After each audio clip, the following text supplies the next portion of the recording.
আজকে স্ম্যাকডাউন আশা তো করেছিলাম যে খুবই ভালো হতে চলেছে, কারণ জন সিনা আর কোডি রোডসকে WWE face to face officially advertise করেছিল, কিন্তু হয়েছে ঠিক তার উল্টোটা।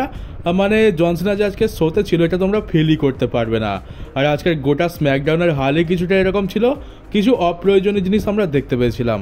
তো স্ম্যাকডাউন নিয়ে বেশি কথা বলে তো লাভ নেই, শুধুমাত্র আমরা আজকের মেন কী দেখতে পেলাম আর ভবিষ্যতে স্টোরি লাইন কীভাবে চলতে যাচ্ছে সেটা নিয়ে একটু কথা বলা যাক। আর তাছাড়া স্ম্যাকডাউনের বাইরেও বেশ অনেক কিছু জিনিস আছে যেগুলো নিয়ে কথা বলা উচিত, তো সেগুলো নিয়েও কথা বলবো। তো আজকে স্ম্যাকডাউনের শুরুতে আমরা বিয়াঙ্কা ব্লেয়ারের রিটার্ন দেখতে পাই। আজ রেসলম্যানিয়ার পর আমরা প্রথমবার বিয়াঙ্কা ব্লেয়ারকে দেখতে পাচ্ছি, আর প্রথমেই তাকে নিয়মই ইন্টারাপ্ট করে দেয়। তো এইটা এই যে প্রোমো সেগমেন্টটা হলো, এটা দেখে তোমাদের মনে হবে যেন গার্লস স্কুলে দুটো মেয়ে একদম বেস্ট ফ্রেন্ড। আর জানো তো মেয়েদের সব থেকে বড় শত্রু মেয়েরাই হয়, তো দুজনে একে অপরের পিঠে ছুরি লাগিয়ে মানে ছুরি গেঁথে দিয়েছে, আর সেই নিয়ে এদের মধ্যে ক্যাট ফাইট হচ্ছে, মারামারি চুলোচুলি যেটাকে বলে। তো সেরকমই কিছু একটা দেখতে পেলাম মনে তো হচ্ছে, বাট আমরা যে বিয়াঙ্কা ব্লেয়ারের সাথে নিয়মের একটা ফিউড দেখতে পাবো। তারপর কি হচ্ছে, নায়া জ্যাক্স আর জেড কার্গিল এসে একটু অ্যাটাক করে দেয়, কারণ মানি ইন দ্য ব্যাংকের কোয়ালিফাইং ম্যাচ ছিল নায়া জ্যাক্স নিয়মি ভার্সেস জেড কার্গিল। আর এই ম্যাচে শকিংলি নিয়মি জিতে গেছে। নায়া জ্যাক্স আর জেড কার্গিল নিজেদের মধ্যেই ব্যস্ত ছিল, আর যার লাভ নিয়মি খুব ভালো মতো উঠায়, সে মানি ইন দ্য ব্যাংকের জন্য কোয়ালিফাই করে গেছে। তবে এই খারাপ জিনিসের মধ্যে একটা ভালো জিনিস হচ্ছে যে হিল টার্ন করার পর থেকে নিয়মির ক্যারেক্টারটা কিন্তু খুবই ভালো হয়ে গেছে, মানে এন্টারটেনিং তো বলতে পারো। আর দেখে একটা খুবই শয়তান হিল বলে একটা ফিল তো আসে, শুধুমাত্র স্টোরি লাইনের অভাবে কিন্তু এই ক্যারেক্টারটাকে ঠিক করে ইউজ করতে পারছে না ডাব্লিউডাব্লিউ। নাহলে নিয়মিকে যদি ডাব্লিউডাব্লিউ ঠিকমতো স্টোরি লাইন দিয়ে ঠিকমতো ইউজ করে, তাহলে এই হিল নিয়মি কিন্তু ডেফিনেটলি আমাদের খুব ভালো এন্টারটেনও করতে পারবে। তারপর আমরা আরট্রুথ ভার্সেস আমাদের গোল মাটল আলুর দম মানে জেসি ম্যাটেওর ম্যাচ দেখতে পাই। এটার কারণ হচ্ছে যে ব্যাক স্টেজেতে আরট্রুথ এখানে বলে বসে যে সোলো সিকোবার ছেলে নাকি হচ্ছে জেসি ম্যাটেও, মানে জেসি ম্যাটেও যাকে আমরা জেব কব নামে চিনতাম। তো দেখতে একটু নাটা বেঁটে গোলমাটল একটু গোলমুলু টাইপের। তো এখানে আরট্রুথ তো মজা করে, তোমরা জানো এখানে সে আমাদের গোল আলু জেসি ম্যাটেওকে সোলো সিকোবার ছেলে বানিয়ে দেয়। তো তারপর কি হয় যে ম্যাচ শুরু হয়, আর ম্যাচ তো কী বলবো, এখানে আরট্রুথকে তো হারতেই হতো। এখানে আরট্রুথ জন সিনার মুভগুলো ইউজ করে, কিন্তু জেসি ম্যাটেওকে হারাতে পারেনি। জেসি ম্যাটেও খুব সহজেই এখানে আরট্রুথকে হারিয়ে দেয়। তারপরে অ্যাটাক কন্টিনিউ করে, কিন্তু জিমি উসো চলে আসে বাঁচানোর জন্য স্টিল চেয়ার নিয়ে। আর এখানে জেসি ম্যাটেও জিমি উসোকে অ্যাটাক করতে যাচ্ছিল, কিন্তু সোলো সিকোবার তাকে আটকানোর চেষ্টা করছে। মানে সোলো সিকোবার জিমি উসোকে এটা দেখানোর চেষ্টা করছে যে দেখো আমরা তোমার সাথে আছি, তুমি আবার আমাদের টিম জয়েন করে নাও। তো এরকম একটা কিছু দেখানোর চেষ্টা করা হচ্ছে, কিন্তু জেসি ম্যাটেও শুনতে ভুল করে কিংবা একটু লেট হয়ে যায়, সে ভুল করে জিমি উসোর উপর অ্যাটাক করেই দেয়। তো তারপর সোলো সিকোবার একটু আফসোস করছিল। আর জিমি উসোর এমন অবস্থা হয়ে গেছে যে ব্লাড লাইনের সমস্ত মেম্বার যারা ছিল তারা তো যে যার স্টোরি লাইনে ব্যস্ত, শুধুমাত্র এই এমন একজন আছে যার কিছু করার নেই।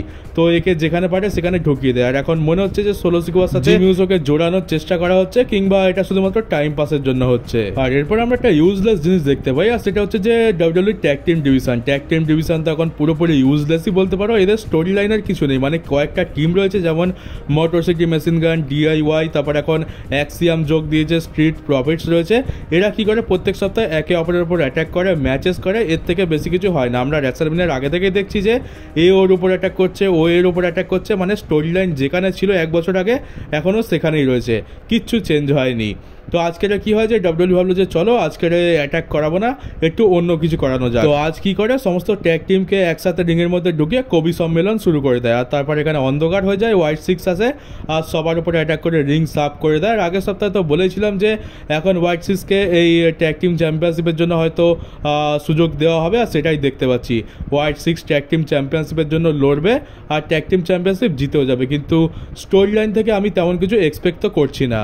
আর তারপর আমরা ডেমন প্রিস্টকে দেখতে পাই। ডেমন প্রিস্ট এখানে ড্রু ম্যাকিন্টায়ার সম্পর্কে তো কথা বলে যে ড্রু ম্যাকিন্টায়ারকে সে কীভাবে ডিস্ট্রয় করেছে, তাকে হারিয়ে দিয়েছে।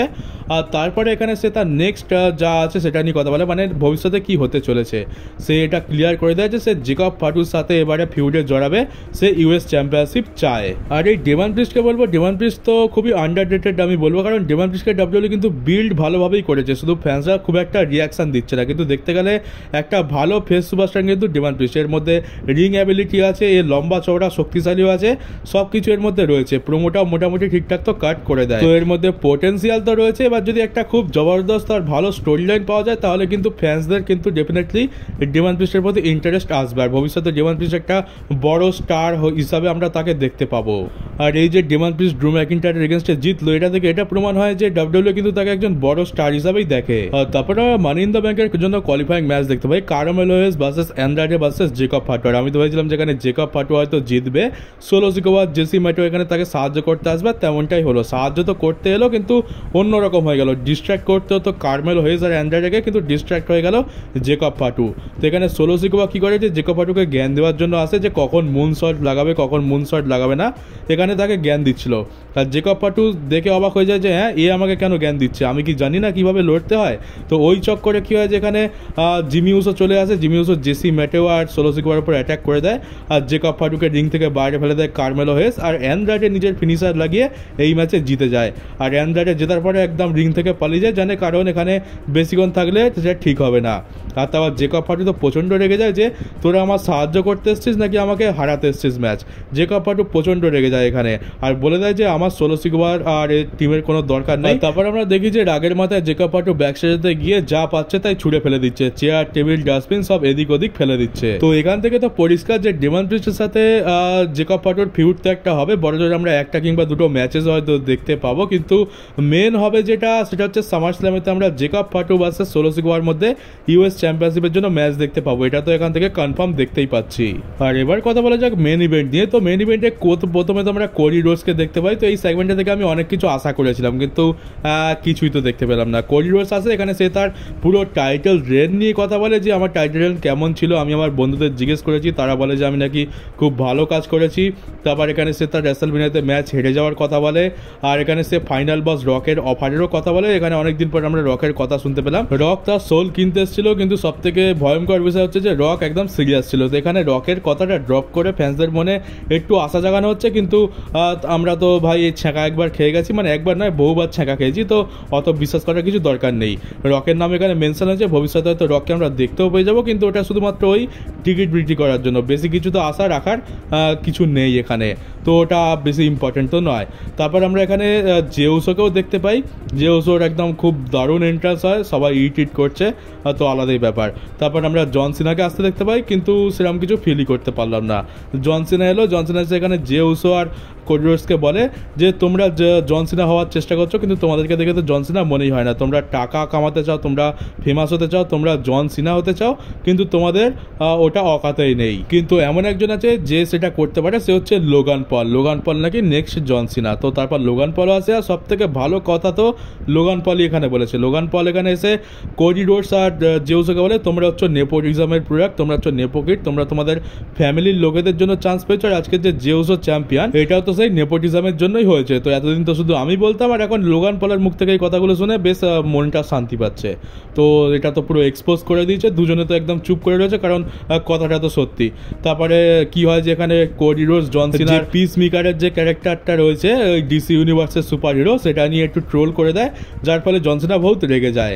আর এখানে জন সিনা তো রিং থেকে বেরিয়ে যেতে চাইছিল, কোনো রকম মারামারি চাইছিল না, কিন্তু লোগান পল বলে যে আমরা দুজনে একসাথে আছি, আমরা এদের এগেনস্টে লড়বো। তো ওই করতে করতে লড়াই বেঁধে যায়, আর তারপরে আমরা দেখতে পাই যে উসোসের যে ফিনিশারটা রয়েছে 1D, ওটাকে এখানে কোডি কাটারের সাথে কনভার্ট করে দেওয়া হয়, একটা কম্বিনেশন মুভ আমরা দেখতে পাই। তারপর রিংস আপ হয়ে যায়, এখানে লোগান পল আর জন সিনা রিং থেকে বেরিয়ে যায়। শেষ মোমেন্টে আমরা দেখতে পাই যে জেউসো তার চ্যাম্পিয়নশিপটা রেস করে, আর জন সিনার আনডিসপিউটেড চ্যাম্পিয়নশিপটা কোডি রোডসের হাতে রয়েছে, সে সেটা রেস করে। তো এখান থেকে তো পরিষ্কার হয়ে গেল যে আমরা এবার কোডি আর জন সিনার মধ্যে একটা লম্বা ফিউড দেখতে পাবো, যেটা সামার স্ল্যাম অব্দি যাবে। আর জন সিনার রিটায়ারমেন্ট ট্যুরের অর্ধেক তো পুরো বরবাদি হয়ে গেল। আজকে জন সিনা যে রিংয়ের মধ্যে ছিল এটা তোমরা ফিলই করতে পারবে না, মনে হবে যেন লোগান পলের সাথে কোনো একটা আঁটু ঝাঁটু সুপারস্টারকে রিংয়ের মধ্যে রাখা হয়েছে, মানে এত বেকার চলছে। আর রিটায়ারমেন্ট ট্যুর তো একদম লাটে উঠতে বসেছে।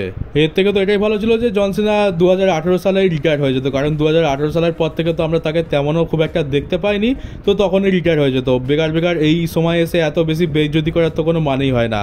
মানে আমরা কি না কি ভেবে রেখেছিলাম যে 2025 সালটা পুরো জন সিনার নামে হবে, জন সিনা চ্যাম্পিয়ন তো হয়ে গেল, কিন্তু এত বেকার চলছে যে ফ্যান্সদেরও কোনো রকম ইন্টারেস্ট তো আসছেই না। তো স্ম্যাকডাউন তো এখানেই শেষ। আর একটু অন্য বিষয় নিয়ে কথা বলা যাক। ডাব্লিউডব্লিউ রয়ের জন্য CM Punk versus AJ Styles versus El গ্র্যান্ডের ম্যাচ অফিসিয়াল করে দিয়েছে। এইটা মানি ইন দ্য ব্যাংকের কোয়ালিফাইং ম্যাচ হবে। আর অবাক করার বিষয় হচ্ছে যে এল গ্র্যান্ডে চান্স পেয়েছে।